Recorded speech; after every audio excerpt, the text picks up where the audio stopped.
Welcome to PQ Doc on Call, a podcast dedicated to current and aspiring intensivists. My name is Pradeep Kamath, and I'm an associate professor of pediatrics at Emory School of Medicine. And my name is Rahul Damania, a current second year pediatric critical care fellow. Our episode today is dedicated to acute metabolic emergencies. We are delighted to be joined by Dr. Lori Shilaki. She is trained in clinical pediatric genetics with additional training in metabolism.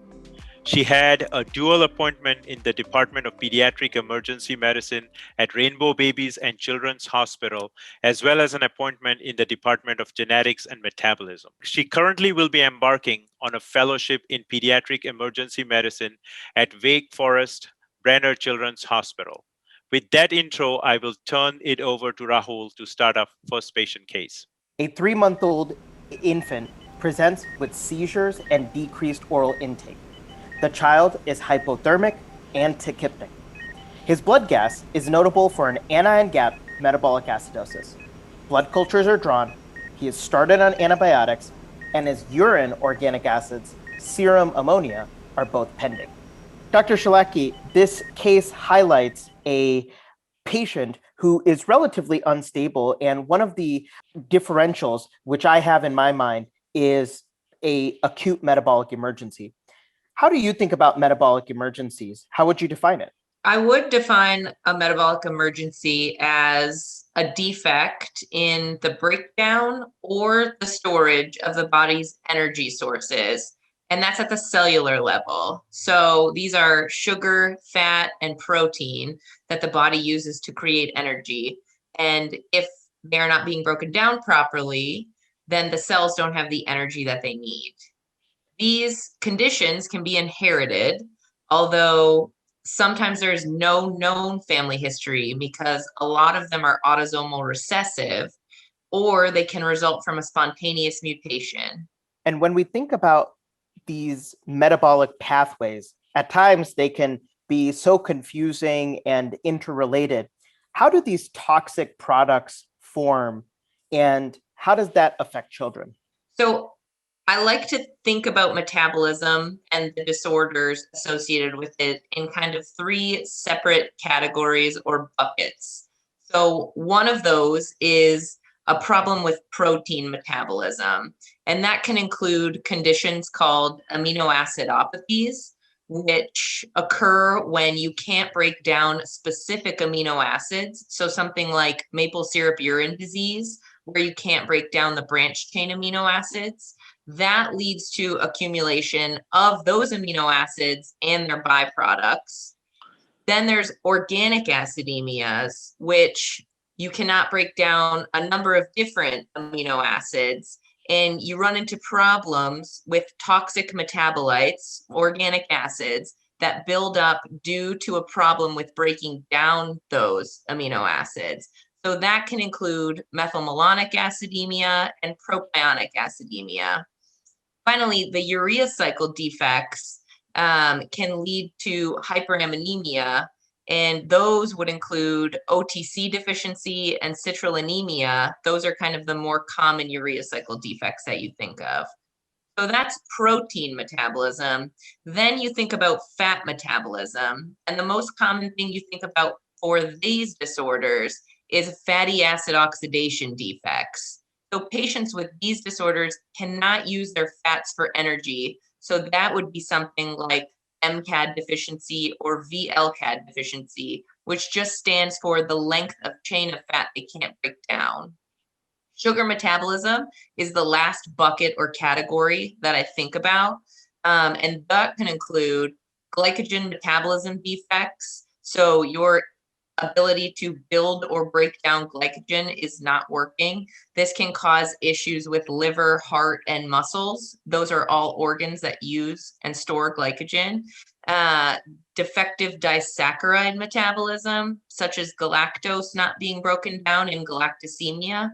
I will say that galactosemia and something like hereditary fructose intolerance, these patients don't usually present with acute emergencies. They're more chronically have issues, but you can see acute emergencies in the infant stage in galactosemia babies with jaundice and E. coli sepsis.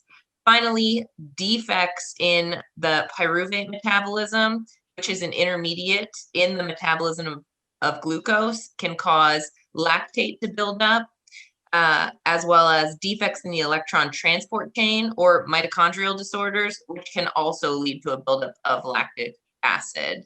Those could include MELAS syndrome or pyruvate dehydrogenase complex syndrome. Dr. Shilaki, what are some of the common lab tests that we as intensivists should order, especially if we get a patient like this when we are on call at night? I don't want to order a lot of fancy labs without consulting genetic experts, but what are some of the basic labs that me as an intensivist can order in the heat of the night? Basic labs, I would say never forget an ammonia, especially if you have an undifferentiated sick neonate. Urea cycle defects can present like sepsis. I would say definitely a gas looking for and a set of electrolytes looking for an anion gap metabolic acidosis. That can be a very good indication that there is an inborn error of metabolism going on. And a blood sugar, obviously, with those electrolytes can tell you if there's any hypoglycemia, which can point you in the direction of a specific set of inborn errors of metabolism. And so before we go into other definitive diagnostic testing, but what I think we have here is the blood gas with electrolytes, a comprehensive metabolic panel, and CBC with differential. Do you think sometimes it's a good idea to store one or two purple tops or red tops before we contaminate the patient's native blood by giving a blood transfusion or anything? Definitely. If there is the ability to save a purple top, that can help in the future testing wise, because you can get more specific DNA testing from that purple top tube before you transfuse the patient. So saved samples are definitely appreciated by the metabolism service. Wonderful. And now in front of us, we have a patient who we either have a high suspicion that they have an acute metabolic emergency and they are undifferentiated, but many patients may have a known metabolic defect and they're having a so-called acute on chronic type of exacerbation. In both of these scenarios, what would be your general management framework? In both scenarios, general management would be obviously treating the underlying acute issue. So whether it's infection, whether the patient is having seizures, being aggressive with the treatment of those conditions. So early antibiotics, early Tylenol, Motrin, trying to get that fever down. All of this kind of goes with preventing catabolism in these patients. That's the most important thing. So being aggressive with that treatment, starting early dextrose fluids. So usually we will start with D10 at 1.5 maintenance. And unless the patient needs resuscitation with fluid boluses, if they need fluid boluses, normal saline fluid boluses until they are appropriate, and then starting the D10 as soon as possible would be the next best step. You can also start them on IV lipid emulsion. That can actually add calories to them and help prevent catabolism even further. The only time you don't want to do that is in patients with known fatty acid oxidation defects, because they would not be able to break those down properly. Excellent. And so to summarize, it is all about preventing the catabolism. Obviously, it may be a case-by-case scenario, but starting with high dextrose containing fluids as well as lipid emulsion and following your PALS algorithm and your bedside exam are initial steps for management. Yes, definitely. And the other thing I would say is you want to limit the substrate that the patient can't break down, whether it be fat, protein, or sugar. So keeping the patient NPO when they first come in until you are more sure of what's going on with them would be important also. Dr. Shilaki, as you already know that 75 to 80% of infants and children in America actually present first to an adult community ER. What is your advice to our adult colleagues on the front line regards to managing a patient, or especially an infant who has an inborn error? I would say always keep the inborn errors in mind. They can present even in older kids, 3 or 4 years of age. So being cognizant and thinking about those, even in older patients, labs early can be helpful when they're acutely decompensating. If we can get labs when they're sick as opposed to when they've been resuscitated, they're easier to interpret. So it's always helpful when those adult ER physicians have this on their differential and can draw labs for it. In known patients who are having kind of an acute illness that's putting them into metabolic decompensation, starting high dextrose fluids, keeping the patient NPO, and treating their hypoglycemia, their fever, their seizures, their infection, whatever else is going on aggressively is going to be the best thing that they can do. Okay.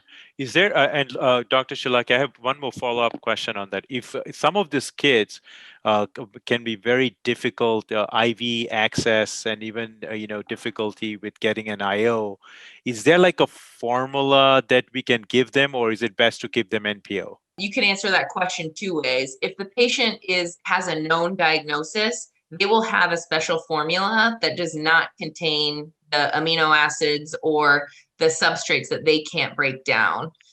Even when they're sick, it's still okay to give them that formula because it's not adding to their acutely decompensating state. If they're unknown and you're not sure what's going on with them, it would be better to keep them NPO or give them Pedialyte, something with no protein in it whatsoever. Okay. Wonderful. I think this was a great summary of metabolic emergencies and can be useful in both the emergency room setting as well as in the pediatric intensive care unit.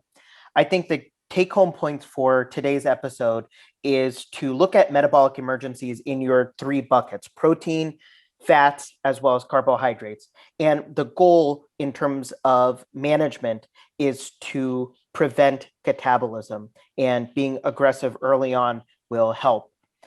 Dr. Shilaki, any final clinical pearls which you wanted to highlight to our listeners? Definitely. Mainly be vigilant. Any neonate, even any toddler who has an unknown diagnosis presenting with hypoglycemia, with high anion gap metabolic acidosis, with hyperammonemia, elevated lactate, clinical symptoms like altered mental status, seizures, even sepsis should be considered to have an inborn error of metabolism unless proven otherwise. There are simple lab tests that you can order to help point you in that direction that don't take 5 days to come back like our labs do. I would say also a normal newborn screen does not rule out an inborn error of metabolism. It's reassuring, but not all metabolic disorders are tested on that newborn screen. So continue to keep that on your differential. And most importantly, beware of late presentations of these inborn errors of metabolism. They can be seen in acutely ill toddlers who maybe have not been sick enough before in their life to present with a metabolic decompensation. These can happen in teenagers and adults as well in some of these conditions. So even without a previous history, if any of your labs make you suspicious of these, think about them further because they can present later on. That's wonderful. I think that vigilance is a great take-home point for us as clinicians. That sums up our episode today of PICU Doc on Call on metabolic emergencies. We look forward to having you tune in to our next episode. Thank you. Thank you, Dr. Shilaki.